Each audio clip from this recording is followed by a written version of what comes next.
All right, here we go. Welcome to this edition of the Showcasing College Baseball podcast, powered by College Recruit Prep. I'm your host, Ross Hawley, and I want to thank you for spending some time with us wherever you might be watching or listening from. If this is your first time with us, welcome. Go give us a follow on our Facebook group page at Showcase and College Baseball, or visit us on the World Wide Web at collegerecruitprep.com. Today's episode is brought to you by Armilla Tech, pioneers in sports communication technology. Imagine a world where every play call is crystal clear, secure, and executed with precision. That's the world Armilla Tech has created. Trusted by top coaches across North America, Armilla Tech's innovative electronic play calling system is transforming how football, baseball, and softball games are being played, one play at a time. Visit armillatech.com for more information. Now on to today's episode and guest. Today's guest is a special person. I can honestly say this. I'm not sure there's a human being who loves life and baseball more than this guy. I met him when I was 18 years old, and without a doubt, he changed my life. He's forgotten more about the game of baseball than most of us will ever know. He's got a laugh that will make you laugh. He's my former coach. He's a friend, and he can hit a little. Just ask him. Here's my conversation with baseball lifer Benny Castillo. All right, boys, girls, ladies, and gentlemen. If you're watching this, I know you're seeing this handsome fella on the screen today. If you're listening to this, get ready because you're about to hear his voice. Benny Castillo, welcome to the Showcasing College Baseball podcast. My friend, my coach, my mentor. There's so many things I want to call you. Benny, welcome to the show, man. How are you doing? Ross, what's going on, man? It's great to see you, man. You're making me sound old. I'm getting old, man. Slow it down, son. Good to see you, Ross. I love it. Hey, guys, to the audience of the Showcase College Baseball podcast, guys, who I'm talking to today is his name is Benny Castillo. And Benny Castillo is the way I would describe Benny is baseball. This is what baseball means to me, who he is. A little introduction. I met Benny Castillo when I was an 18-year-old in Sioux Falls, South Dakota, playing at Augustana University Division II school. Shout out to the Vikings, national champions 2017, 18, whatever year it was. But Benny Castillo was on staff at Augustana, and I just want to say this, Benny. I know I've told you this probably 100 times, but for the audience, I told you as we were talking offline earlier that as you get older, you realize that this game is about relationships. It's about the coaches, the players, the brotherhood that it is. And as I started into college baseball, man, you were just instrumental on the love that I had for the game and developed the way you made me see the game. Got to the audience, Benny Castillo was one of those coaches for me that it's a guy we're talking this many years later, how much impact you had on my life, but just to everybody's life that you're around and the guys that you coach. So I want this audience to get to know you because the way you impacted my life, man, I'm 100% sure you could do this 10 times over. And if you're listening to this, I encourage you to reach out to Benny. I encourage you to follow him. I encourage you to get to know him because, man, he's gonna have an impact on your life. So that said, that's Benny Castillo. I could sit here and say I can go down the line and his resume, guys. Oh my goodness, we'll get into that. It's impressive. So Benny, I want to just lead off with that. I appreciate the impact you had on my life. I appreciate the opportunity that I had to know you get to know you at Augustana and the influence you had on my baseball career and just my life in general. And I'll lead with this. How do you remember things, man? Yeah, man. Benny, you there, man? Yeah, I appreciate you, Ross. Oh, Benny, okay. I appreciate you, man. You know me as a happy-lucky guy, and you know me as a guy with a lot of energy. But as you get older, you get very sentimental, man, and appreciate you feeling like that about me because you've been in this game long enough, and sometimes it's a grind, and sometimes you go and you're not even sure if you impacting, if you're looking like a fool. And as you know, I put myself out there, And so these tears are happy tears. It's good to hear that, man, because you just grind. I've been doing it for a long time. As flamboyant as I am, I hate to talk about myself. I'm sure you know that. I enjoy listening to people talk about what I've done in a game and what I represent. I hope I represent refreshing, fun, because in the game today, we're losing that a little bit. We're losing a little bit of the reality. And although I'm old school, I like to keep it fun. I like to let kids know, hey, it's okay to laugh. It's okay to mess up. It's okay to goof around. And we did a lot of that, man. We did a lot of clowning.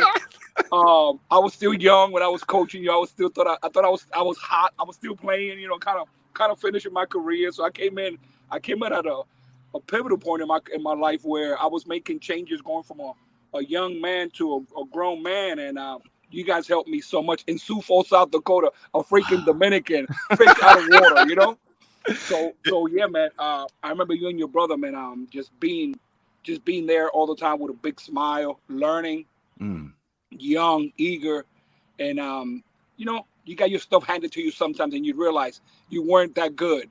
Amen. That's one of my favorite lines. You weren't that good. None of us are that good, and that's where I take it from. I start from there. Every kid that I come in contact with, I'm okay with being ridiculed or looking like the old senile man, but I let them know you're not that good. And sometimes I don't use clean language, as you know. So I start from there. I let them know they're not that good. I love you. I think you're okay, but you're not that good. You know why? Because when I was in spring training with the Texas Rangers, I came out of Oklahoma State, big cock daddy, and I'm I'm taking BP, and I'm thinking the whole world's watching me. This is in the middle of spring training, 250 players in all the diamonds, the 4 diamonds. Yep. And this old man back then, they smoked. He was smoking and hiding it behind his leg. And I come out of the cage and I hit the cage because I'm pissed off, but I'm acting all cock daddy. He goes, and it's real quiet. He goes, "You ain't that good, Castillo."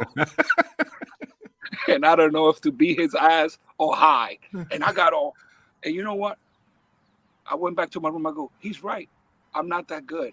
So if we start from that level, if we start this podcast from that level, then people know what this is going to be like for the rest of the next 40 minutes. Man, Benny, hey, you know what? I'm so glad you said that, because this is what I want to communicate and articulate.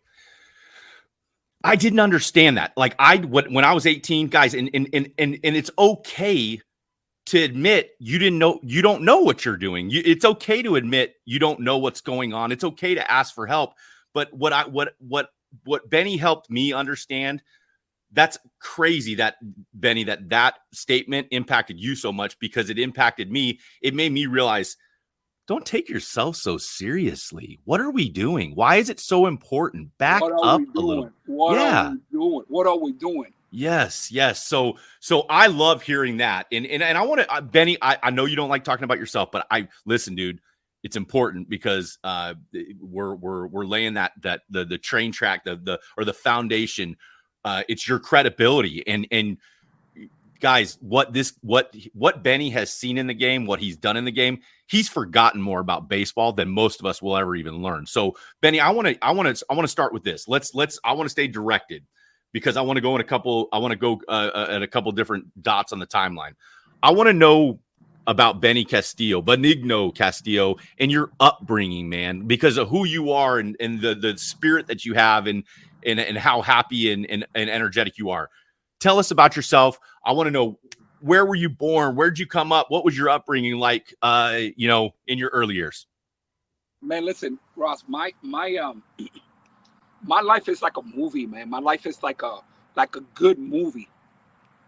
Like a good movie. I always like to think that, the cliche of your glass is halfway full. Yeah. From the day you met me, you could say that about me, right? That's right. Yeah, man, I like to think that my glass is halfway full. I have a lot of things to be sad about. I have a lot of things to say, whoa, and I do. I'm human. Oh, I'm this and that and this. But when I came up, I was born in Dominican Republic, youngest of 5. Very poor, just like you see on TV. None of that stuff on TV is fake. just dirt poor. Mm. No dad around, just a mom. And at a young age, we moved to the island of Puerto Rico back in the 70s and the 60s. You were always trying to hop around to find a better life, like any other human being. Well, my mother met a man, older man, and he took us to Puerto Rico. And I was very young, and I found a baseball one day at this baseball field, walking around with my brother, and we always had to share stuff, and we always cursed a lot. As little kids, we always cursed a lot, and we fighting over this ball, and he goes, "Well, you gotta, that's our ball," and I go, "Yeah, that's my ball," and we went back and forth. So what I did is I got mad at him, and I cut the baseball in half. It was a Rory. I cut it in half. I was so mad at him, I cut it in half. And then I started taking the string out, the string inside. Yeah. And he's like, "You dumbass. Now we don't have a ball." But I just got caught up with opening it in half. And when I got to the bottom, it had a little ball inside. I was kind of disappointed. But that was my introduction to baseball. Wow. Then I met a guy named Ed Figueroa. Used to be a pitcher with the Yankees in the big leagues. When I was like 8 years old, I was at a baseball field. And Felix Millan, these are old-timers, Puerto Rican players that play in the big leagues, and they practice in the park in front of my house. Wow. Thurman Munson was there. I didn't even know these. I know this. I know this because when I went back and remember, I said, "These are Thurman Munson." I go up to them. They give me a hug. Thurman Munson plays with my hair, and I go, "Hey, can I play with you guys?" He goes, they laughing. They cracking up, Ross. You know me, right? I said, "Yo, can I play with you guys?" "I can play with you guys." He goes, "Felix, go play with my son." I go, "He's too young." He goes, "Go play with my son." That dude served me. He rocked my world. 1992, I'm in the Florida State League. They announced Felix Millan Jr., and it's the same little boy. No way. And I went out to the game and said, "Hey, I met you maybe 20-some years ago." He didn't remember. But anyway, that was my start to baseball. Then I moved to New York. Listen to this. I go to New York, and it's just like on TV when you watch those gangster movies. Kids playing stickball in the street. Yeah. Just like that, with a tank top and with a stick. And I'm just a savage. I'm just straight from Dominican, just ripping and running. First base is the wheel, the tire of a car. Second base is a sewer hole.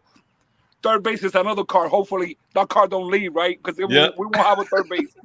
And it's all concrete.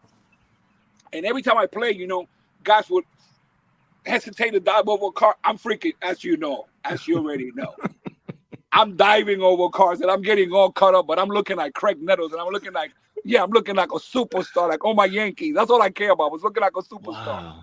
Wow. And I'm whistling and getting all that New York City vibe. And I fell in love with baseball. Well, lo and behold, I didn't even know there was a cop. There was a cop that always watched us in his car unit, always in the background, always watching us play. Two white guys. I only mention that because the only connection with white people were the cops. Cop. And a few teachers. So he called me over there. He goes, "Hey, Henry." That's my middle name. He goes, "Hey, Henry." I go over there. He says, "Hey, Joe, what's up?" That New York stuff. "Hey, what's up?" He goes, "Hey, I like the way you play. You got a lot of energy. You been on a baseball field?" I said, "Not really." He goes, "I want to take you to a real field." I'm 11. He goes, "I want to take you to a real field. I want to take you to a real field." So he goes, "Can I talk to your parents?" I go, "Yeah, you're going to talk to my mom. We live on the 6th floor of that building there." So he goes, "I'm going to come back. I'm going to park, and one day I'm going to take you." So sure enough, he comes and parks.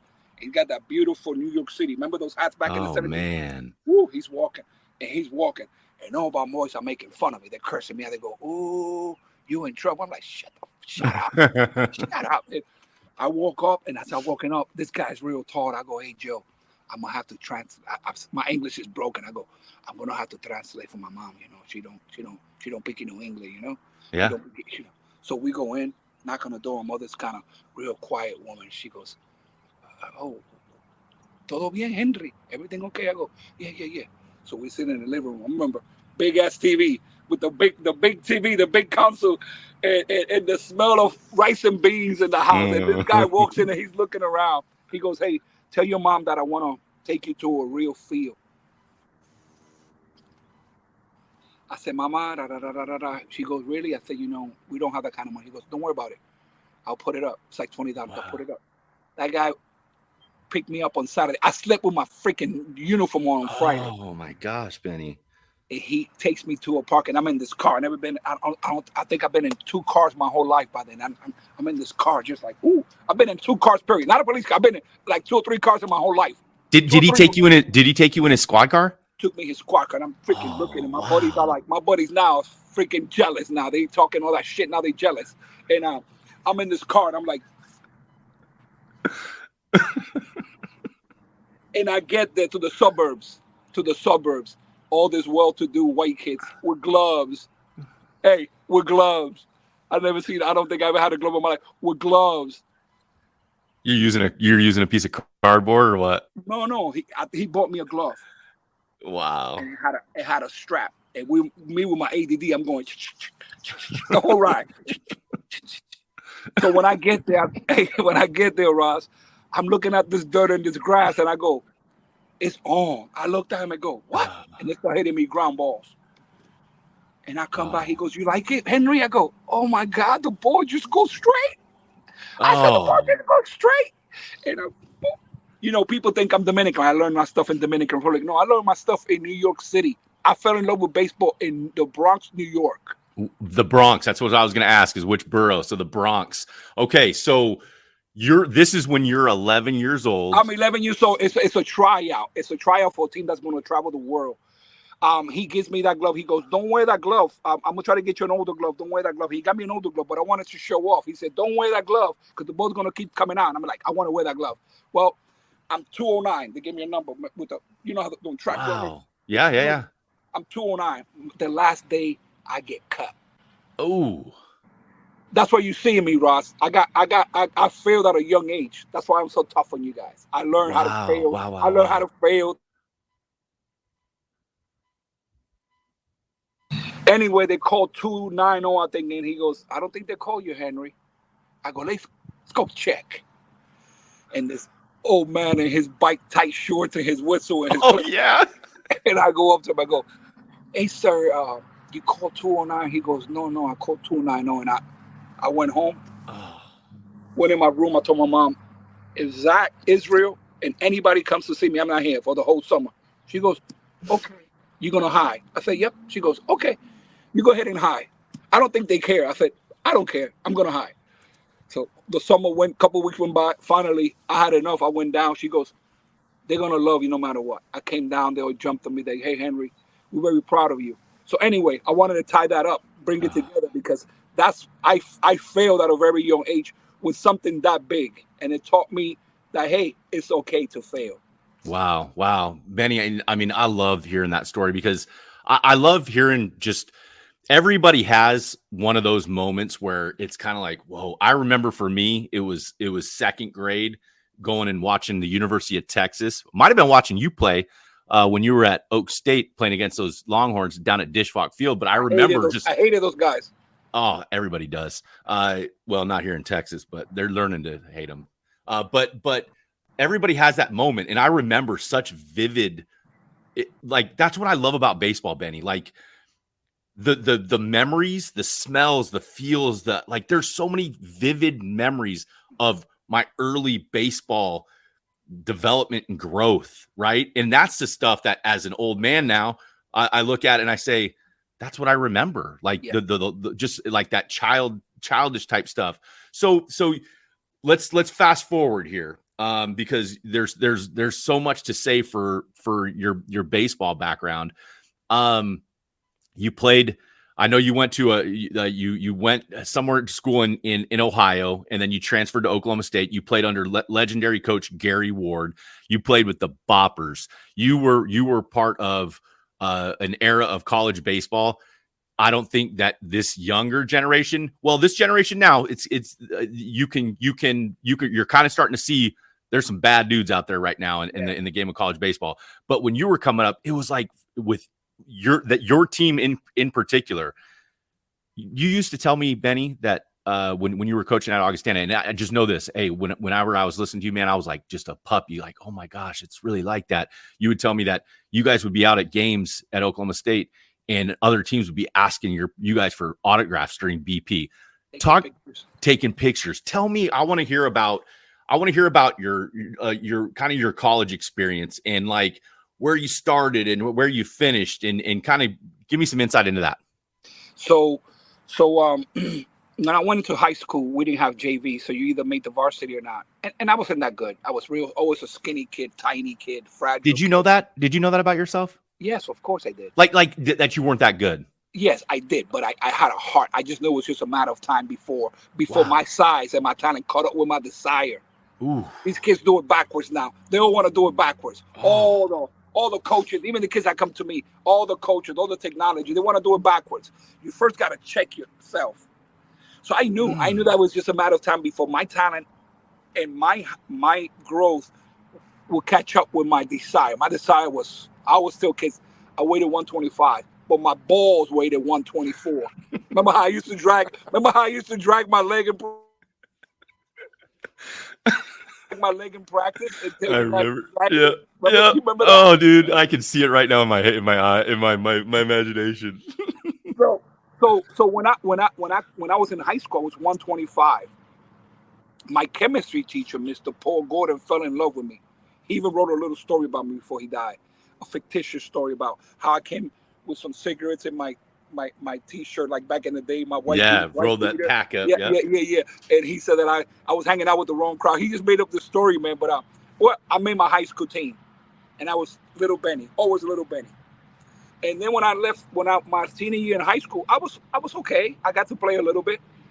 And then I heard about college. I didn't know these guidance counselors wanted to send the ghetto kids to a little white school so they could have a chance at a business program. And I go, I ain't trying to do all that. I want to play baseball. Well, I know I wasn't good enough. But one day at the end of the summer, I'm playing in Brooklyn in youth service, this legendary program where Manny Ramirez and Touch came out. I was one of the pioneers in that program back in the 80s, early 80s. And I overheard two guys back then with this soft toss on the side. We didn't do soft toss on the front. We did it from the side. Mm-hmm. And I heard two of my teammates talking about college. I go, hey, what are you guys talking about? We're going to a college in Ohio. And they go, they're kind of getting all cocky. They go, we got to get recruited. I don't even know what that means. They go, I don't give a shit. What does that mean? He goes, you got to get recruited and scholarship. I don't even know what the heck they're talking about. I said, I started cursing them. I said, give me the number. Give me the number. And they were like, we got to see. I said, give me the number. So the next day I begged them for the number. I called the coach. I said, hey, coach, you don't know me. I'm 5'8", 125 pounds. But if I get on a plane, will you take a look at me? He goes, what? I said, yeah, I'll come on my own. I have no guidance. I buy my own ticket. I said, Mom, get a ticket together. There was an airline called People Express. Cost $25 to fly back then. I said, Mom, get $25. Get me on a plane. I ain't coming back. Sure enough, went to Kmart back then. Got me a chest. Put about my 2 pair of jeans I had on. Put on my little wrist thing here. Hey, put on my little thing for my wrist, my forearm. Yeah, your forearms. Yep. And I had a little green Eastern called a sweet pea. And I packed that up in this pool. I had a pool bag that somebody gave me, and I packed that up. And I think I went to the store and got me 2 notebooks. I wasn't a good student, but I got me 2 notebooks, right? I get on a plane to Columbus, Ohio.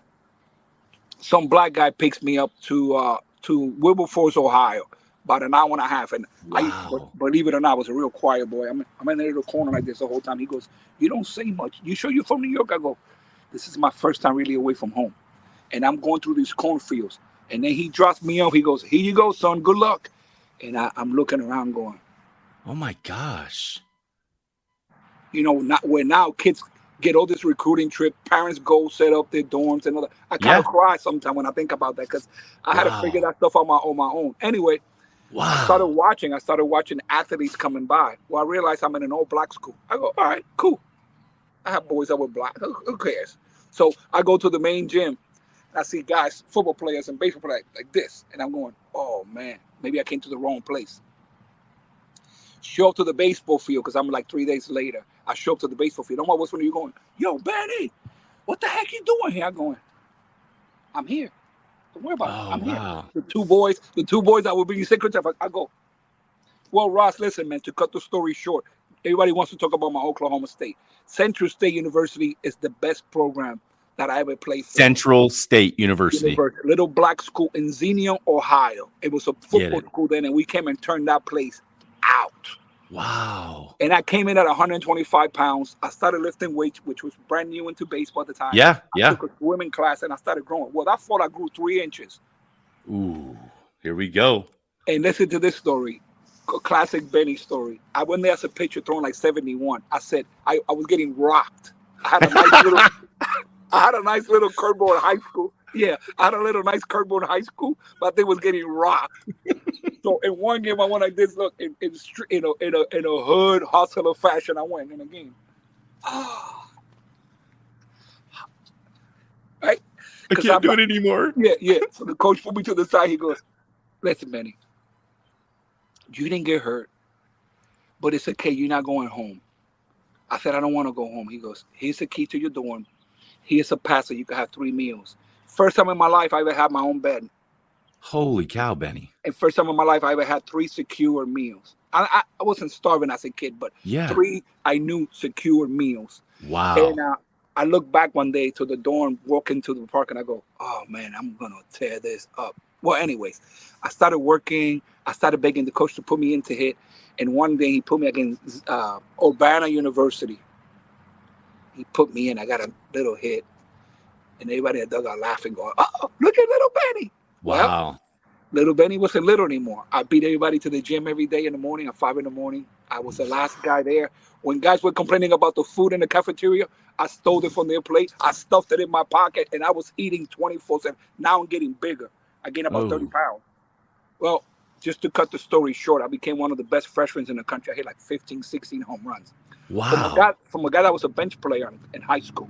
Listen to that, Benny. Like, I'm telling you, this is why. Like, this is why I get goosebumps thinking about it, because it's not about, I don't want to bang on this generation. Everybody's there has their own story and everything. But I want to say it like this. Like, I want to reiterate the reason why you're so special to so many people that I know that you've impacted is because of something you said earlier. And it's your heart, man.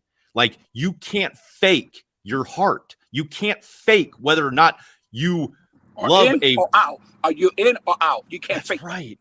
So to you guys listening, if you're listening to this podcast, and I know they say this all the time to those kids out there that are maybe I should play the video game. Maybe go ahead, but remember this: you got dudes like Benny Castillo that are coming. And they're going to come and they're going to take your job. And as a competitor, hearing that story, this is a guy that figured a way out to Ohio and told his mom, "I'm not coming back." You figured it out on your own and you wanted it more. Like, to me as a competitor, that makes me want to work 10 times harder, because so I'm like, check this out, Rob. So check this out. When later on we talk about Oklahoma State, but when I had that year, I said, you know what? I'm going to set goals. So I started working like a maniac. And I had a picture of this. I don't know why, but I had a picture of this white freckled red-haired kid in Nebraska. I just had this guy. That was my menace. With big forearm, because I hear that they carry all this hay and all this bullshit out there, right? So I'm like, okay, so I had this picture of this country boy in Nebraska, and his father made him carry all this hail. That's how. Shout out to Nebraska. Shout out Nebraska. Hey, I worked in Sioux City, Nebraska, so I can't be talking too bad about it. So I had this picture of this dude, and that dude woke me up in the middle of the night. And I will go check my refrigerator. Did I do my 100? I had a list that I composed myself. Did I do my 500 swings? Did I do my 200 setup? It was insane, dude. Wow. Did I eat my meals? I was just getting like I was a robot.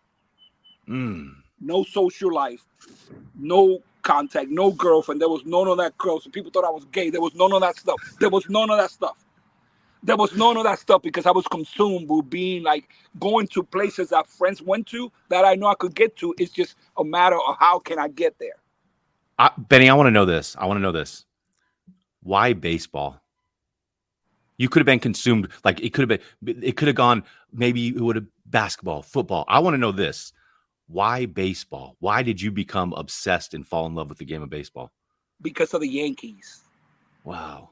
I grew up where you could hear the noise from the Yankees. Greg Nettles, when he used to dive at third base. I'm like, oh my God. I just wanted to die, right? My friends used to hate me because I go, yo, I want to die. Well, when I play football, throw it over there. I could die, and I'll be crashing into the hydrant. And they're like, Benny, there's more to it than diving. I just wanted to dive. I just wanted that showpiece. Then Reggie Jackson came on the scene. Reggie Jackson was one of the first men of color that stood up for what was, he was arrogant. Well, so am I. Little flamboyant, so am I, and he stood up for what was right. And I just loved his energy. And he was like, I'm the best. I just love that about him. And Dave Winfield had a foundation for inner city kids, so we could go to every game. We'll walk to the game and rap. That's how rapping started. We'll walk 20 blocks rapping and talk about each other's mom and this and that. That wasn't our thing. Some of our friends became rapper. Cass, that he became real famous in the 80s, a rapper. Some of them became rappers. I became a baseball player. Why? You ask me why? Because when I used to dive and make a play and see my friends' reaction, how they reacted to it, I said, I like this attention. Love it. Yeah. Love it. And they were all bigger than me and better, but somehow, somewhere, Ross, and I saw that in you too when you came as a young man, I just knew it was just a matter of me holding my position and working and waiting for God to just go, Phew, here you go, young man. Here's your size that you needed. Then let me tell you about Oklahoma State. Yeah, So get into it. One day I'm at Central State University, and the upperclassmen invite us to their apartments because as a freshman you have to stay in the dorm. Yep. They come eat a nice meal, some spaghetti, and we were like, oh my God, we're gonna eat some homemade meal. It probably wasn't a homemade meal, but we were just happy. And we're watching this Division I game on ESPN when ESPN was like birth, real blurry and stuff. Yes. Like that. It's Division I. And all these black dudes and Hispanic guys, we in all watching all these D1 white players. And I get up in the middle of the game and I go like this, Ross. I'm going to play there one day. Wow. And this big dude, Turk from Illinois, they hated New York because he got in front of my face. He goes, you talk a lot of shit, And Sammy, one of my boys from New York, he goes, man, don't put it past Benny. Every time I try to beat him, and Jimmy was all, let the nation and hit it. He like 5'30" 1 year. He goes, every time I try to beat him to the gym, he beats me to the gym. 2 years later. Oh my gosh, dude. I got goosebumps right now. Same story. I get on a plane. I call Gary Ward. I say, you don't know me. Are you kidding me? How can I help you? I go, you don't know me. I want to get on a plane and I want to come meet you and I want to give you a trial. He goes, we don't do that here. I said, if I get on a plane, will you see me? He goes, really? How old are you, son? I said, I'm 19. I just got drafted in the winter draft. He goes, but he can't verify it because, there was no internet then. He goes, and I go, if I pay my own flight out there, I got enough for 2 days for a hotel room. Will you take a look at me? He goes, sure. Wow, Benny. Dude, I never knew that about you. I never knew that's your way to Oklahoma State. Nah. This is a story I tell kids when they get me pissed off. I go, you talk about glamorous and showcases and all this. Let's talk about your real, the real grind, the real, what's the word to use now? It's a cliche. Your process. Everybody wants to use the word process. Well, I was in my real process at a very young age. Wow, dude. Let me ask you this because, oh my gosh, Benny, I could do this podcast might last 10 hours. Okay.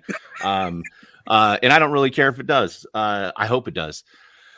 I want to, where did that come from? And I think I have an idea, but just your desire and your laser focus on what your goals were. Where did that come from?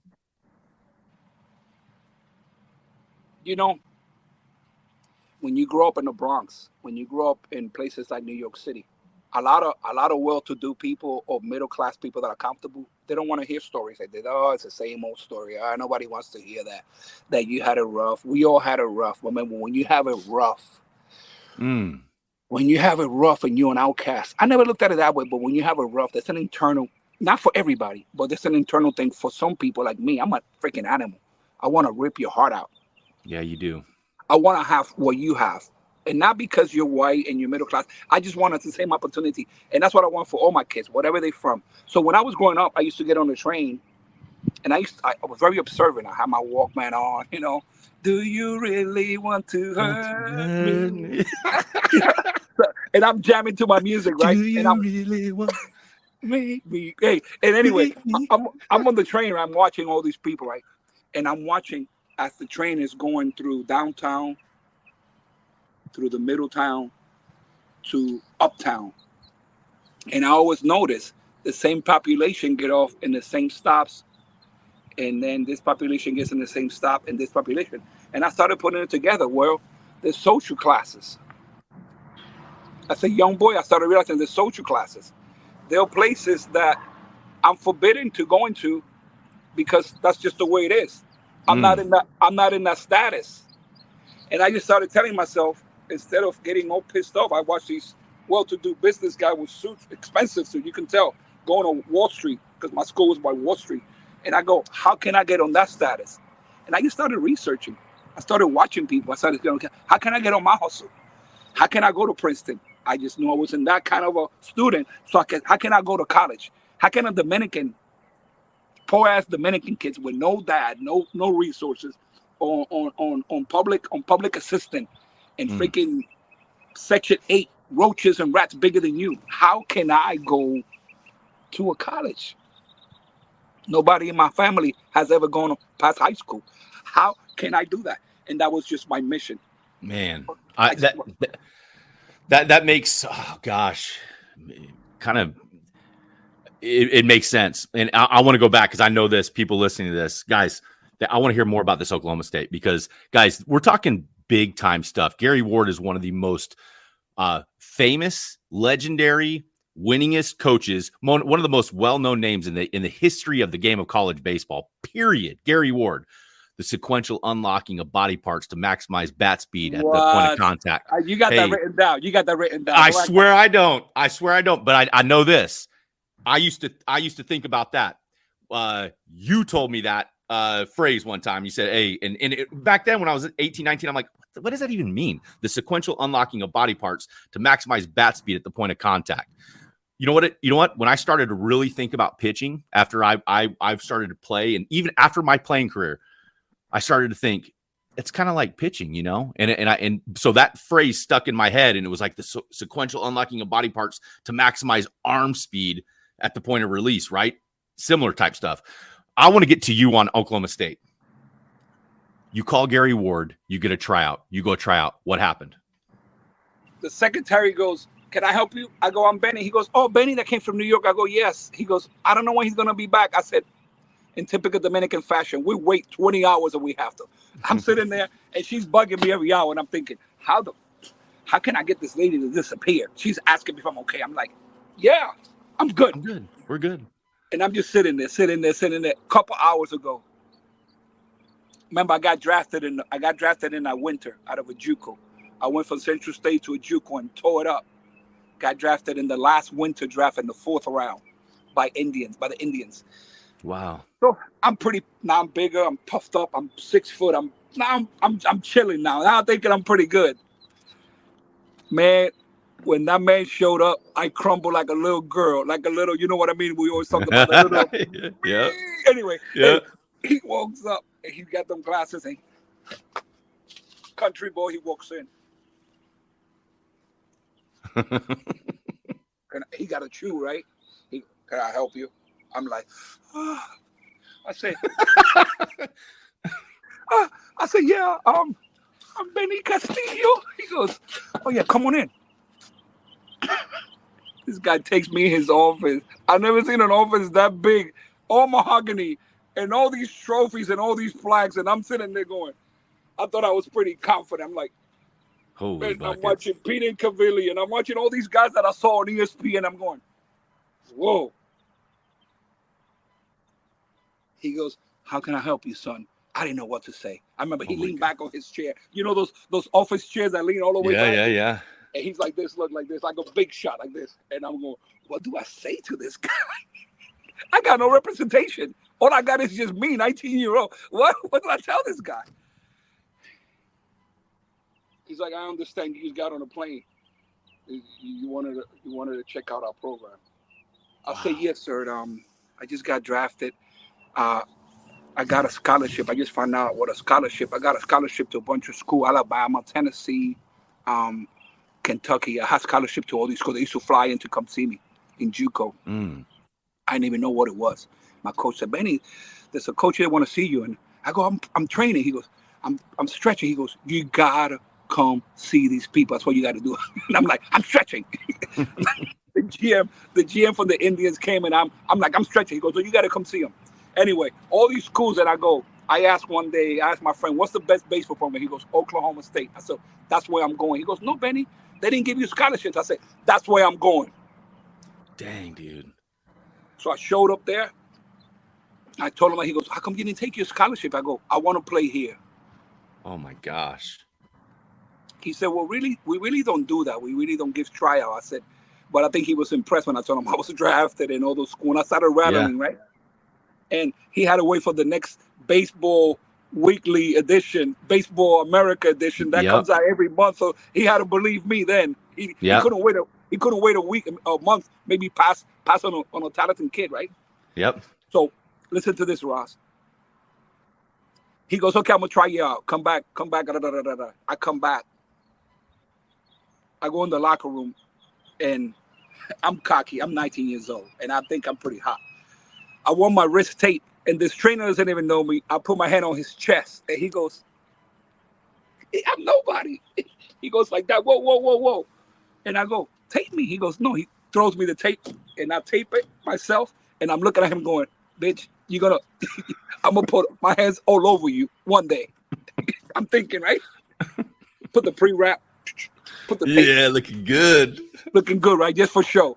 And I go out there, he's throwing batting practice to me, and I suck it up, and I'm hitting the ball. Boom, couldn't even get out of the turtle. Oh. I'm just tight. So then he puts me in the outfield, and I go, okay, here we go. And I'm just throwing that thing. And then I come running from the outfield, and obviously, I mean, look at me. I'm 60 years old. Imagine my energy back then. I come running. I go, hey, coach, I wasn't. He goes, well, I'm down. He goes, you're hitting. It's got a lot of work to do, but I love your arm and I love your energy. He goes, go get a jersey. I need your energy around this. And I put my hand on his shoulder. I said, don't worry about it, coach. I'm not going to disappoint you. My last word to that man. Can you imagine, like, again, hey guys, I'm lost in this conversation. We're talking to Benny Castillo here today, Showcasing College Baseball podcast. Benny is a baseball lifer. This guy has been there, done that 10 times over. One of my former coaches. So Benny Castillo, I want to remind everybody who we're talking to today, Benny. Benny, you played it. You have such a resume. You went on after your playing career. You played professionally for 15 years. Yeah. You went on and you started coaching. I want to know more about your coaching career. Like you coached them in college. You managed in professional baseball. Give me some highlights of the professional managing career and why you really got into coaching. When I got done playing, when my talent started swindling, my talent level started decreasing. I started playing independent ball, and somewhat started dominating independent ball. But then I realized maybe I mature, or maybe because the level is not as good. It's just a combination, right? So I got real confident, and as I got older, I started investing a lot of my time in the younger players, the younger Latino players. I would translate for them. Or the younger kid coming from Iowa, whatever. I was an older guy. I was in my 30s, early 30s when I started playing independent ball, and got picked up again by affiliate, by the Indians, by the Rangers, and I always came back to independent ball.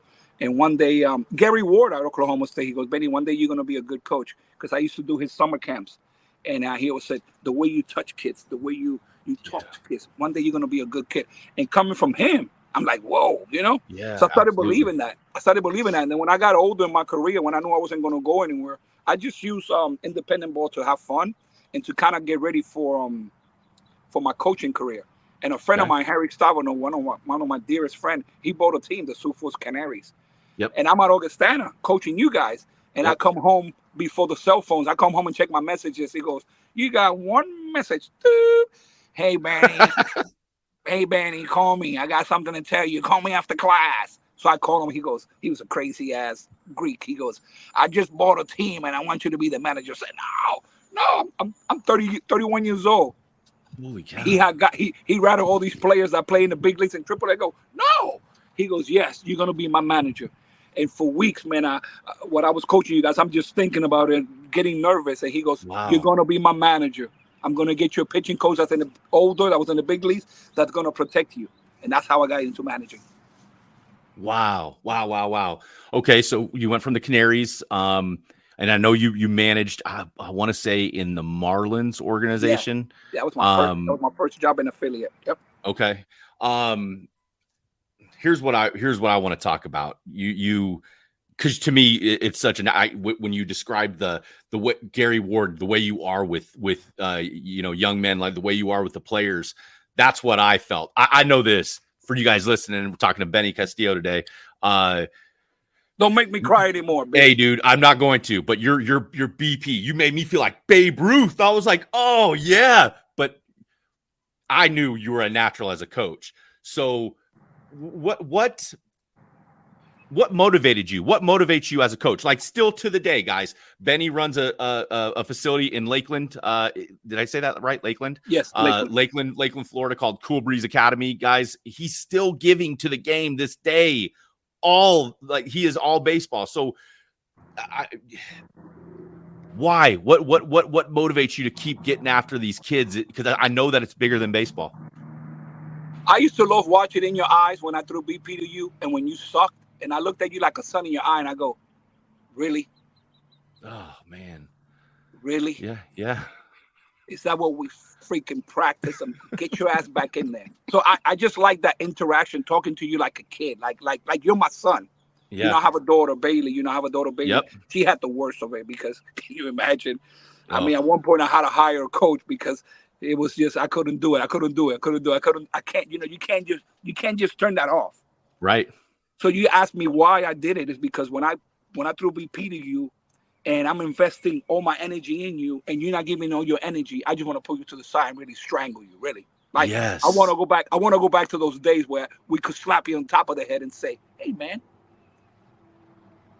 what are we doing here? Why did you move from Denver to here? What the heck? Yep. What are you doing? You wasting your parents' money? You just want to be, you remember when I had a conversation with a boys at Augie? You just want to be little rich white suburban white boys and be in a club? Oh, because one guy was saying, you come here with your Dominican stuff. We don't need that here. I said, oh, you want a country club? Wow. You know what? I don't ever remember, but I like that. But I do remember you having to set some people straight and say, that's not how this is. That's not how this works. Not what I'm here. And it's not because of me. It's because we're going to do this the right way. And I don't care if you're rich, if you're white, if you're black, if you're skinny, if you're yellow. We're going to do this shit the right way. Yep. And that's my intensity. It's not my way. I'm not trying to push my way onto you. I just want to let you know that if you really talking crap because you were all cornfields and you were all whatever you came from, doesn't mean anything. That's right. You're going to face guys that are better than you. And what are you going to do when you come to Augie or you go to the minor leagues and you're not the best anymore? You're going to fold, or you're going to take some of these skills and this ass whipping you're taking from a guy like me and other guys and make that work. That's my whole purpose, man. It's not, as you know, it's not for glamour. It's not for attention. It's not for the money, for sure. I just enjoy that. I enjoy looking at a kid in the eye and going, what the are we doing? Gosh, and it's so needed. It's so needed. I'm going to get you going on this. I'm an old school baseball guy. I like to say that there are things that you can adapt to and you can adjust to, and we change, right? As humans, I think natural growth and change is good. Man, some of the stuff that goes on in the game of baseball today, Benny, just I don't understand it, I guess. Maybe that's the best way to say it. I know you're still deeply involved in the game and teaching the game. I want kind of your stance on the state of the game right now. Like the launch angle, the spin rates, all this stuff. I talked to some new guys, recently, and they're sitting there, telling me about the analytics type stuff that they pay attention to. And I'm like, man, I don't even know if I could have done that. I want your take on the state of game, on the game of baseball, since you've been there, done that, and you have the resume to talk about it. How do you feel about everything, where everything's at right now? Well, I have two young guys in my academy, two coaches. One is a young guy that does a great job of training catchers, and then I have a guy right next to me. He's a catcher hitting guy for the Detroit Tigers. He's been there for like 16 years, and he just kind of good guy. We're good friends, young guy. When I say young, maybe 30 something, 37. And when he looks at me, he just smirks. He kind of smirks. He sees me working off the tee with this heavy weight and all this just off the tee. And he's got his machine and he's talking about spin rate and all that. And he's looking at me going, oh, wow, oh, brother. Probably thinking, how much longer can this old man do this stuff, you know? And I spend a lot of time sitting in a chair, in front of a tee. And they do all the things. They got all these toys that they use. And he goes, Yep. Benny, you know, this you're going to have to include some of this. Well, I don't have to do anything. I appreciate and I understand where he's coming from. You know, one day I'll be washed out and I'll be all done. But for me, a baseball session with a young man, yes, I want to talk about mechanics, but I want to also know yesterday I had a 15-year-old and I had to gut him out. And I had to put him on the phone with Marcus Phillips, Steve Phillips' son, one of my best friends. He's at University of Tennessee throwing 99. A two-way guy. So I had a video. I had a video call like this. So a little park call from a little private school. Sometimes he gets a little attitude. I want him to feel what that looks like, what that feels like. Marcus soon is going to be a first-round pick. Is going to be in the big leagues for 15 years, and I want him to feel that. And he was just like, and Marcus just straight up told him the same thing I told him. He goes, hey, you know, this is a process, dude. Don't get caught up in 3 hits, 2 hits. It's a process, but it's hard to sell. Going back to your point about all this stuff, it's hard to sell to the parents and the youth nowadays, the process, because everybody wants to post videos on YouTube and Facebook of their kid getting 2 hits. For me, it was never about the 2 or 3 hits. For me, it was about my process so I could be better than you when I meet you, Nebraska, no face, freckle having, red hair having, when I meet you somewhere. And I met that guy. I met a bunch of them in Stillwater, Oklahoma. Yeah. I was the 8th, I was the number 9th outfielder. And in practice, I'm going, how the heck am I going to get out of here with these Cowboys? Bunch of big, strong dudes from Texas and 6'3". People going, he's blue chip. I don't even know what the heck they're talking about. You see that guy, he's blue chip. I go, I'm no chip. Let's bring it. I'm potato chips. I got a chip on my shoulder is what I got. I'm potato chips. So, you know, going back to all that stuff, yeah, that's necessary. I'm not as critical anymore like I was a couple of years ago about the whole thing. I get it. But they also need a little touch of reality. Parents, not the kids. The parents. We're losing the parents. We're losing the parents to the bullshit. Oh, yep. We're losing the parents to the bullshit. Man. And I tell them, you don't have to come to me. I hope you don't come to me. This is my business. I hope you don't come to me, because if you really, and I didn't need a guy like Benny Castillo. I didn't need a guy like Benny Castillo. I did it because I had it in me to be the best that I can be. Now, if you can't, maybe you need to come to a place like Benny Castillo. But I tell them all the time, you don't need to. When you're on fire, there comes a time when you don't need that. You just know where you're going. I'm going point north, and I'm going to get there, and I'm going to find a way to get there. Benny, I think just with the relationship we've had over the years, I think the thing that I would say when talking with Benny Castillo here on the Showcasing College Baseball podcast, but the way when you say process, for you, to me, I can translate that and I just say it's doing things the right way. It's playing the game the right way. It's respecting the game. It's embracing failure. It's not thinking you're too big. You're not that good. I'm not that good. It's respecting your opponents.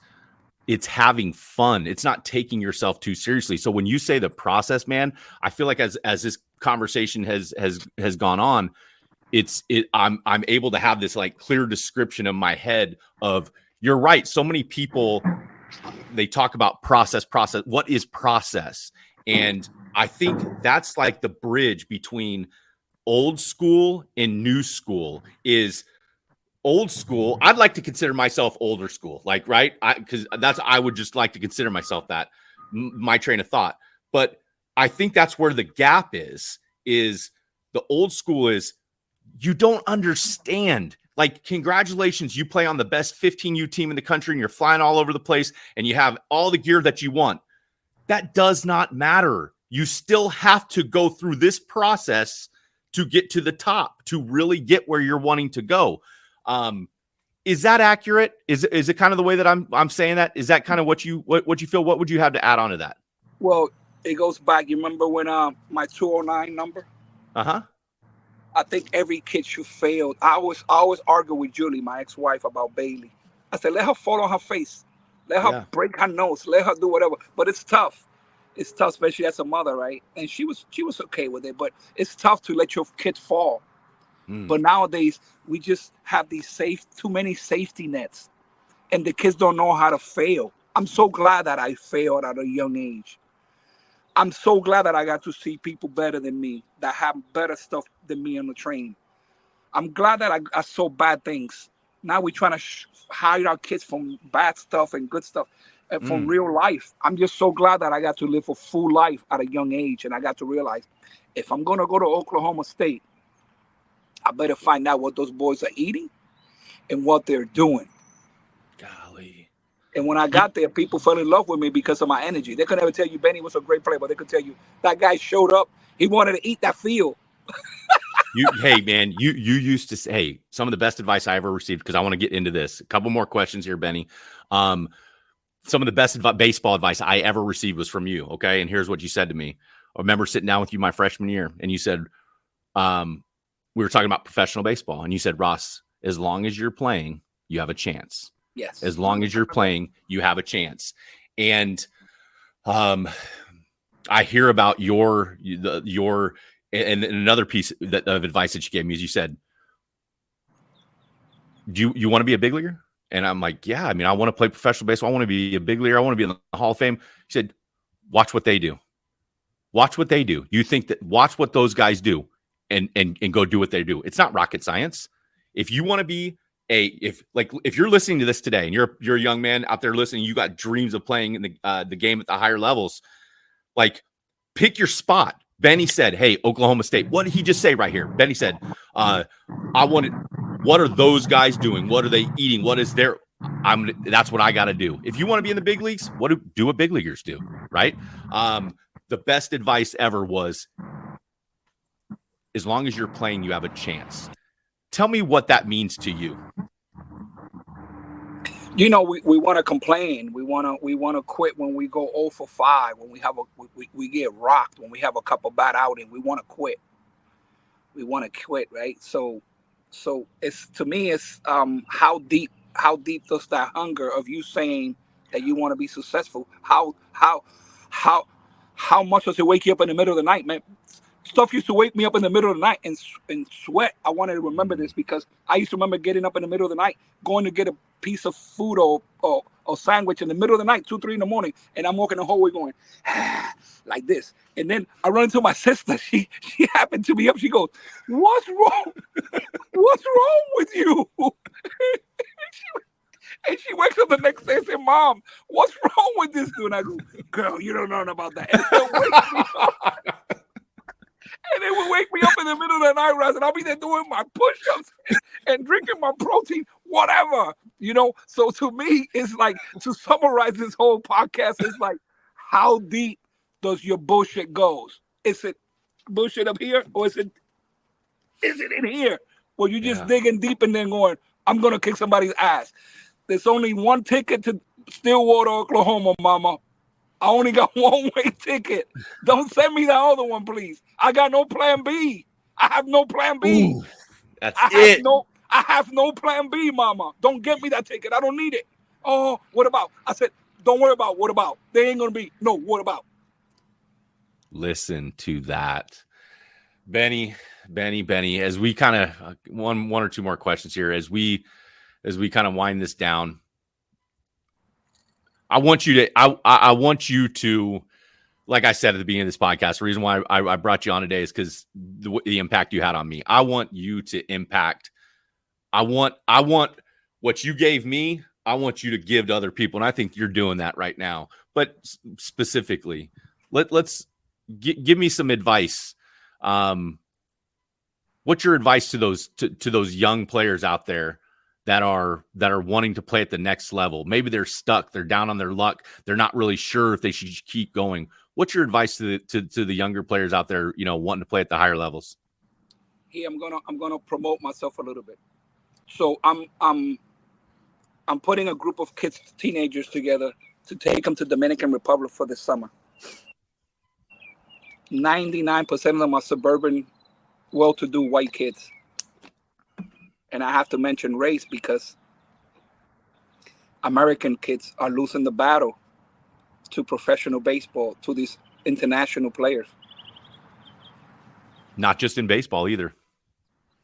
It's very sensitive, right? Doesn't mean that a white kid can make it. I read a post the other day where a white guy posted, "It's okay to be white. It's okay to be white. It's okay to be white. It's okay to be black. It's okay to be whatever you want. It's okay." Yep. But just know that when you turn the TV, and I had a kid that I sent to a college, Connor State College, where I went to, and he came back. I told his grandfather, well-to-do kid, kind of a little bit. He didn't want to follow the process. He wanted to be pretty. But I took him out there anyway. They put him on the team and everything. I told his grandfather, which was one of my best friends, a couple of things are going to happen. He's going to call you the first couple of days.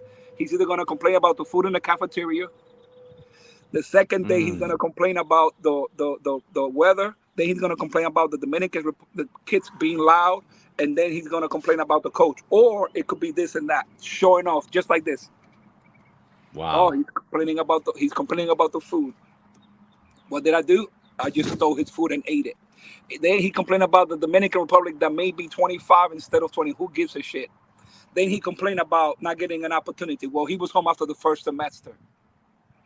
So my advice to these kids, right, which 99%, 95% are suburban white kids that are playing baseball now. In the U.S., black kids are not playing baseball anymore. Let's face it. And Latinos are coming from abroad, or the ones that are here, right?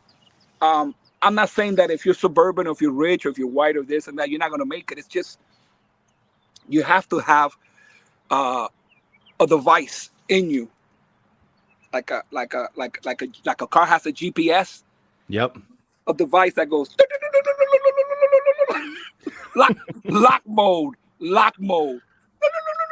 I just got in an accident a couple of days ago. Luckily, I'm alive. And my phone went. It looks like you're in an accident. We all need a device that tells us it looked like you're in a process. It looked like you're locked in a process. Wow. It looked like you're insane. It looked like this. It looked like you're insane. It looked like you just senile. It looks like you just you're looking ridiculous. It looked like you don't have a girlfriend. It looks like you don't care about your prom. It looks like you don't care about your FTB or your XTX. It looks like you don't care about your Venom, whatever they call it nowadays. It looks like you don't care about. It just looked like this device is locked in and we cannot get in. Boop, boop, boop, boop, boop, boop, boop. I'm gonna die like this, Ross. When you come to my funeral, you if you're thinking, man, what is? Hopefully, I die before you because I'm older. I go, you look down and go, I wonder what Benny's thinking. I'm thinking, Ross, get me the heck out of here. I wanna throw some more BP. No, what you're going to be thinking while you're laying there is you're going to be thinking, throw me that cheese, son. Throw me that cheese, son. Hey, I want to finish this by saying, like, sorry, I'm getting so excited, man. I'm sorry. No, Benny, stop. Hey, I need you to be excited. I need this like once a week. Hey, listen, it's what I'm gonna. It's the entitlement. That's what I feel. I'll say it straight up. White, black, red, green, yellow. You can't play this game at a high level if you think you're owed something. And Benny, you are proof of that. Anybody can play this game. Does this game discriminate? No. You know what it discriminates against? Lazy, entitled people who think that they're bigger, they think they're more important, they think they've been there, done that. And it's not a negative thing. I'm not saying this is like, hey, if that's the way you want to be, but just understand this. That's not how it works at the higher levels. And your parents aren't going to buy you your way into a scholarship. Not your anymore. Daddy's not going. What's not that? Anymore. Not anymore. No. So I want to hammer that point home of what I hear you saying is it's like, if you're going to skip all the process, the true process, and things are handed to you, we're Well, way off. We're way off let the mark. let me tell you something. Let me tell you something to ease your pain, okay? Because I'm a little older. We're old school, right? We old school. We set in our ways, and we have an idea. But it's our job. It's our job to meet these kids halfway. Yeah. It's not our job to keep talking bad about them. I'm done. Yep. I'm almost over that, talking about analytics, talking about how bad it is. I tell my friend Jeff Fry, I follow Jeff Fry. Yep. He Yep. goes off on people. He's got a bigger name. He doesn't need to listen to me. He knows me through the minor leagues and all that, but he doesn't have to listen to me. But I tell him, you know what? You have a platform. I think it's our job, a guy like Jeff Fry, me, you. It's our job to be that conduit, not to talk bad about these kids because they don't know any different. Or Yep. These parents are like, you know what these parents and kids are like? It's like in a nest, and they get newborn little birds, and they're like this. So it's our job to feed them. Yep. The genuine, not that we're the best, but we're at least genuine. And we got to convey that in a way that we're not too arrogant. Sometimes I come off too arrogant and kids don't come to me anymore. 15, 16-year-olds, they stay away from me sometimes because I'm too abrasive. And that word's been used to describe me by these kids that can't stand it. They'll rather go somewhere. Oh, that's okay. But I need to find a way not to lose those kids if I really want to make an impact. So my advice to you is that we got to turn the switch. We got to stop that verbiage. We got to change it and make it a positive thing. And take a deep breath and go, okay, this is what it's going to be for the rest of it. It's probably going to be for the rest of it for you and I. This is it. Yep.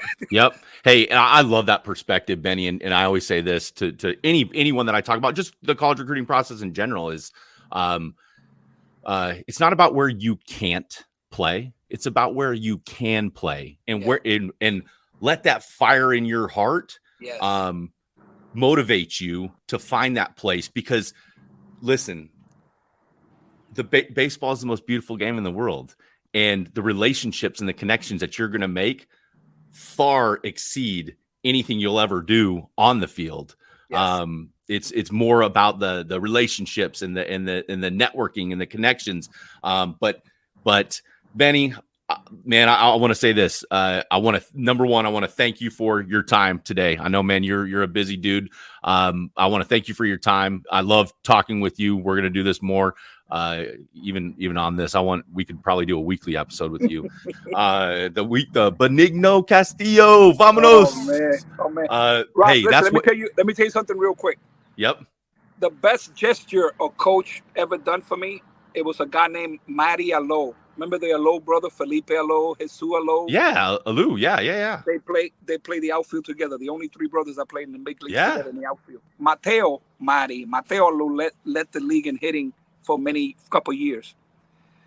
And he was my hitting instructor with the Tigers. He was a roving guy. He roved around.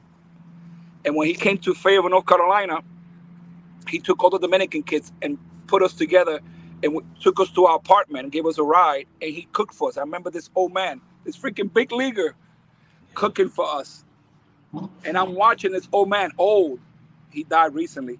He's cooking for us. And I'm going, why? And this man was just so happy cooking for us. And I asked him, I said, why? He goes, because somebody did this for me before. And I like to remember those guys. He criticized my swing because I had a rough swing, but he was also trying to meet me halfway. And that's kind of what I'm pleading with you. It's like, you have to. He was changing. I was new to him. I was the new wave of guys with the wristbands and the chin guard and all this glare, right? And I started to come on the scene even back then. As much as I criticize it, we did a little bit of that too in the bat. I get it.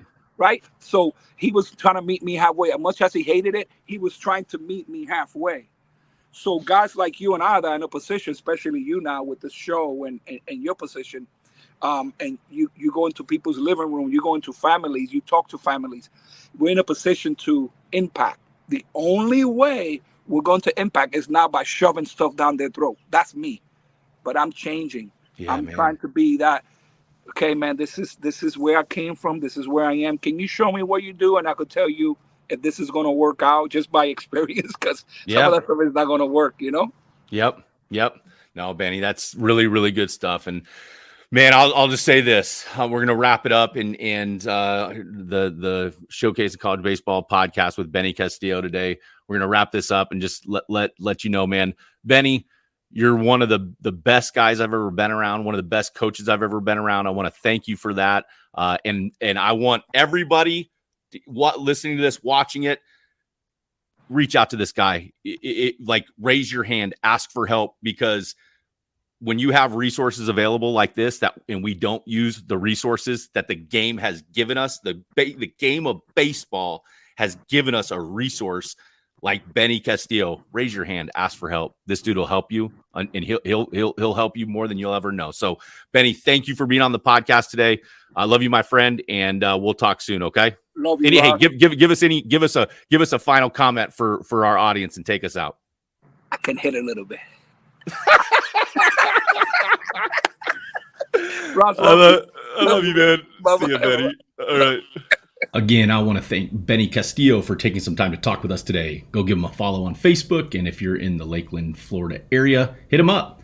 Not only is he going to teach your kid how to play the game the right way, he'll probably even cook for you. Love you, Benny. I'm your host, Ross Hawley, and on behalf of Showcasing College Baseball, I want to thank you for listening. Be sure to follow the Showcasing College Baseball group page on Facebook, or visit us at collegerecruitprep.com for more of our podcasts and content.